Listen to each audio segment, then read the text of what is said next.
എൻ്റെ പ്രിയപ്പെട്ട സഹോദരങ്ങളെ, അസ്സലാമു അലൈക്കും വറഹ്മത്തുള്ളാഹി വബറകാതുഹു. നിങ്ങളുടെ എല്ലാവരുടെയും ജീവിതം സന്തോഷവും ഐശ്വര്യവും നിറഞ്ഞതാകട്ടെ. എങ്ങനെയുണ്ട് എൻ്റെ പ്രിയപ്പെട്ടവരുടെ വിശേഷങ്ങൾ? എല്ലാവർക്കും സുഖമാണല്ലോ അല്ലേ? ഞാൻ നിങ്ങളുടെ സ്വന്തം അബൂ റാസി സവണൂർ. അതിവേഗം പാറുന്ന ഇന്നത്തെ ഈ ലോകത്ത് നമ്മൾ എവിടെയോ മറന്നുപോയ, കേൾക്കുമ്പോൾ അക്ഷരാർത്ഥത്തിൽ നെഞ്ചുപിടയുന്ന ഒരു സത്യകഥയുടെ ആഴങ്ങൾ തേടിയാണ് ഇന്ന് ഞാൻ നിങ്ങളുടെ മുന്നിൽ എത്തിയിരിക്കുന്നത്. നമ്മുടെ കൊടാജ്, തൊട്ടടുത്ത സ്ഥലമായ കൊടാജ് ഗണേഷ് നഗരയിൽ നിന്ന് കേൾക്കുന്ന ആ ഒരു വാർത്ത വലിയ ദുഃഖകരമായ വാർത്തയാണ്. ഷഹീർ എന്ന 15 വയസ്സുകാരൻ്റെ വിയോഗം ഒരു നാടിനെ മുഴുവനും കണ്ണീരിലാഴ്ത്തിക്കൊണ്ട് ആ മാലാഖ ചിറകുകൾ മടങ്ങിയിരിക്കുന്നു. ഈ വലിയ പരീക്ഷണത്തിൽ നമ്മെ ചേർത്ത് പിടിക്കുന്നത് അള്ളാഹുവിന്റെ വചനമാണ്.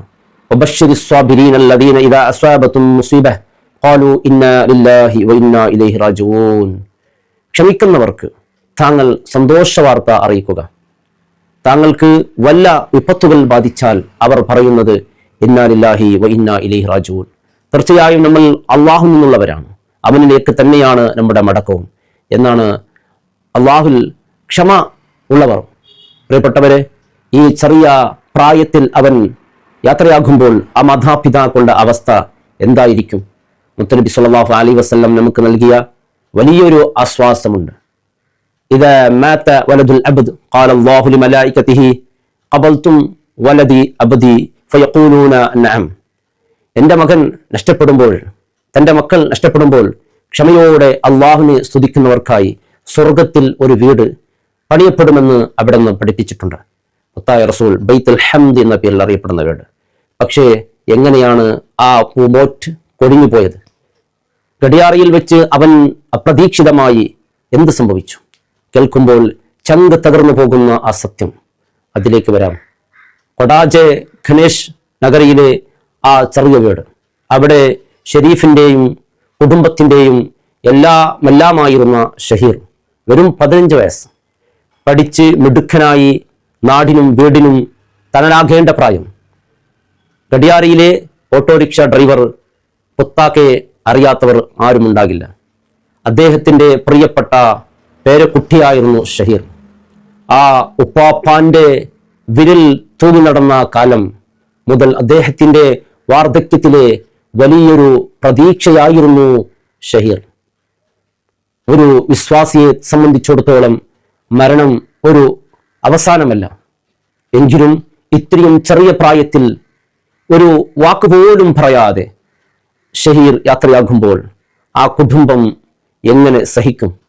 മുത്തനബി സല്ലല്ലാഹു അലൈഹി വസല്ലം തങ്ങൾ പറഞ്ഞിട്ടുണ്ട്, ഇന്നൽ ഐന തദ്മഉ വൽ ഖൽബ യഹ്സനു വലാ നഖൂലു ഇല്ലാ മാ യർദാ റബ്ബുന. കണ്ണുകൾ കരയുന്നു, ഹൃദയം ദുഃഖിക്കുന്നു, എങ്കിലും നമ്മുടെ റബ്ബിന് പ്രീതിയുള്ളതല്ലാതെ മറ്റൊന്നും നമ്മൾ പറയുകയില്ല. അതെ, ആ മാതാപിതാക്കളുടെ ഹൃദയം ഇന്ന് നീറുകയാണ്. ഒരു നോക്ക് കാണാൻ പോലും ആവാത്ത വിധം എന്താണ് അവൻ സംഭവിച്ചത്? ആ മരണം അത്രയും അപ്രതീക്ഷമായിരുന്നു. എല്ലാവരും ചോദിക്കുന്നു, എങ്ങനെ? ഗഡിയാറിയിൽ വെച്ച് ആ നിമിഷം യഥാർത്ഥത്തിൽ എന്താണ് നടന്നത്? നമ്മുടെ ഉള്ളുലയിക്കുന്ന ആ കാരണം പറയാം. ഗഡിയാറിയിലെ ആ പ്രദേശം എപ്പോഴും തിരക്കുള്ള പരിചിതമായ ആ ചെരുവുകൾ, അവിടെ വെച്ചാണ് വിധി അതിൻ്റെ ക്രൂരത മുഖം കാണിച്ചത്. അപ്രതീക്ഷിതം എന്ന് പറഞ്ഞാൽ പോരാ, ചിന്തിക്കാൻ പോലും കഴിയാത്ത ഒന്ന്. ഷഹീർ ഒന്നിനും ഒരു കുറവും വരുത്തിയിരുന്നില്ല. എല്ലാവരോടും ചിരിച്ചുകൊണ്ട് സംസാരിക്കുന്ന, ഉമ്മയ്ക്കും ഉപ്പയ്ക്കും പ്രയാസവും നൽകാത്ത പ്രിയപ്പെട്ട മോൻ.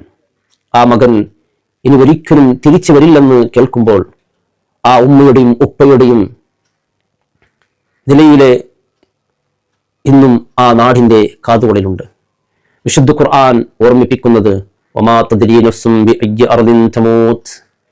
താൻ ഏത് നാട്ടിൽ വെച്ചാണ് മരിക്കുക എന്നത് ഒരാളും അറിയുന്നില്ല എന്നാണ്. അതെ, ഗഡിയാറിയിൽ വെച്ച് ആ മരണം സംഭവിക്കുമെന്ന് ആരും കരുതിയില്ല. ആ ഷഹീർ ശരീരത്തിലൂടെ മരണം കടന്നു വന്നത് ഒരു നിശബ്ദ വില്ലലെ പോലെയായിരുന്നു. കേൾക്കുമ്പോൾ വിറങ്ങലിച്ചു പോകുന്ന ആ സത്യം. ഒരു വൈദ്യുതി ലൈൻ ഷഹീറിന്റെ ജീവൻ തകർന്നെടുത്തു. അപ്രതീക്ഷിതമായ കടന്നു വന്ന ആ തന്തികൾ നമ്മുടെ പൊന്നുമോന്റെ സ്വപ്നങ്ങളെ കരിച്ചു കളഞ്ഞു. സുബ്ഹാനല്ലാഹ്. ആ ദാരുണമായ നിമിഷം, അതിനെക്കുറിച്ച് പ്രിയപ്പെട്ട സഹോദരങ്ങളെ, ആ സത്യം അറിഞ്ഞപ്പോൾ എൻ്റെയും ഉള്ളൊന്ന് പിടഞ്ഞുപോയി. ഒരു ഇലക്ട്രിക്കൽ വയർ ആ കുഞ്ഞ് ശരീരത്തിലൂടെ കടന്നു പോകുമ്പോൾ ആ നിമിഷം അവൻ എത്രമാത്രം വേദനിച്ചിട്ടുണ്ടാകും. പക്ഷെ നമ്മൾ വിശ്വസിക്കുന്നത് മറ്റൊരു ലോകത്താണ്.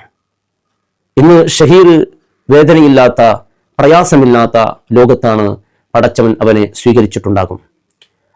നമ്മുടെ മുത്ത് റസൂൽ സ്വല്ലല്ലാഹു അലൈഹി വസല്ലം തങ്ങൾ പഠിപ്പിച്ചത് ഒരു മനോഹരമായ പ്രാർത്ഥനയുണ്ട്.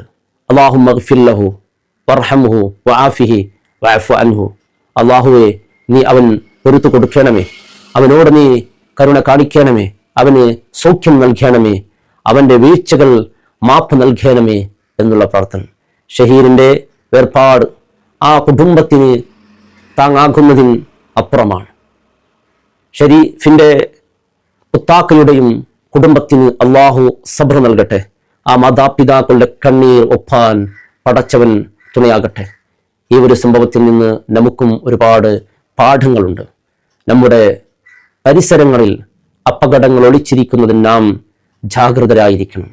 നമ്മുടെ മക്കളൊക്കെ പരിസരത്ത് പോകുമ്പോഴൊക്കെ ഇനിയും ഒരു ഷഹീർ നമുക്ക് നഷ്ടപ്പെടരുത്. ഈ വേദനയിൽ നമുക്കും പങ്കുചേരാം. അവന് വേണ്ടി ഒരു നിമിഷം ആത്മാർത്ഥമായി ദുആ ചെയ്യാം. പ്രിയപ്പെട്ടവരെ, ഒന്നോർക്ക്, ജീവിതം ഇങ്ങനെയൊക്കെയാണ്. ഇതാണ് ജീവിതം. ഒരു നിമിഷം കൊണ്ട് പ്രിയപ്പെട്ടവർ നമുക്ക് ഓർമ്മകളായി മാറുന്നു. ഷഹീർ ഇന്ന് സ്വർഗത്തിലെ ഒരു പച്ചപ്പക്ഷികളായി പറന്നു നടക്കുകയുണ്ടാകും. ആ മാതാപിതാക്കൾക്ക് സ്വർഗത്തിലേക്ക് വഴി കാണിക്കുന്ന ഒരു നക്ഷത്രമായി അവൻ മാറും. അള്ളാഹു അത്തരക്കാരിൽ ഉൾപ്പെടുത്തട്ടെ. പടച്ചവൻ ഖുർആനിൽ പറഞ്ഞിട്ടുള്ളതുപോലെ കുല്ലു നഫ്സിൻ ദാഇഖത്തുൽ മൗത്ത്, ഏതൊരു ആത്മാവും മരണം ആസ്വദിക്കുക തന്നെ ചെയ്യുമെന്ന് അള്ളാഹു റബ്ബ് സുബ്ഹാനഹു വതആല വിശുദ്ധ ഖുർആൻ നമ്മെ പഠിപ്പിക്കുകയാണ്. നമ്മുടെ ഈ പ്രാർത്ഥനകൾ മാത്രമാണ് ഇനി അവനെ നൽകാൻ കഴിയുകയുള്ളൂ. ആ മഗ്ഫിറത്ത്, മർഹമത്ത് വേണ്ടി നമുക്ക് കൈകൾ ഉയർത്താം. അള്ളാഹു അവൻ്റെ ഖബർ പ്രകാശപൂർണമാക്കട്ടെ. ആമീൻ. ഈ ദാരുണമായ സംഭവത്തെക്കുറിച്ച് കൂടുതൽ വിവരങ്ങൾ അറിയുന്നവർ, ആ കുടുംബത്തിൻ്റെ വേദനകൾ പങ്കുചേർന്നവർ, താഴെ നൽകുന്ന കമൻറ്റിലൂടെ നിങ്ങൾക്കുള്ള പ്രാർത്ഥനകളും അതിൻ്റെ സംഭവങ്ങൾ വിവരിക്കുക. അള്ളാഹു റബ്ബ് സുബ്ഹാനഹു വതആല പൊരുത്തു കൊടുക്കട്ടെ. അള്ളാഹു ഖബർ വിശാലമാക്കട്ടെ. ഷഹീറിനെയും ഞങ്ങളെല്ലാവരെയും അള്ളാഹു ജന്നാത്തിൽ ഫിർദൗസിൽ അള്ളാഹു ഒരുമിച്ച് കൂട്ടട്ടെ. ഇനിയൊരു ദുരന്തം നമ്മുടെ മക്കൾക്ക് ഉണ്ടാകാതിരിക്കാൻ നാം ജാഗ്രത പാലിക്കണം. മറ്റൊരു വിഷയവുമായി വീണ്ടും കാണാം. ഞാൻ നിങ്ങളുടെ സ്വന്തം അബു റാസി സമനൂർ. അസ്സലാമു അലൈക്കും വറഹ്മത്തുള്ളാഹി വബറകാതുഹു.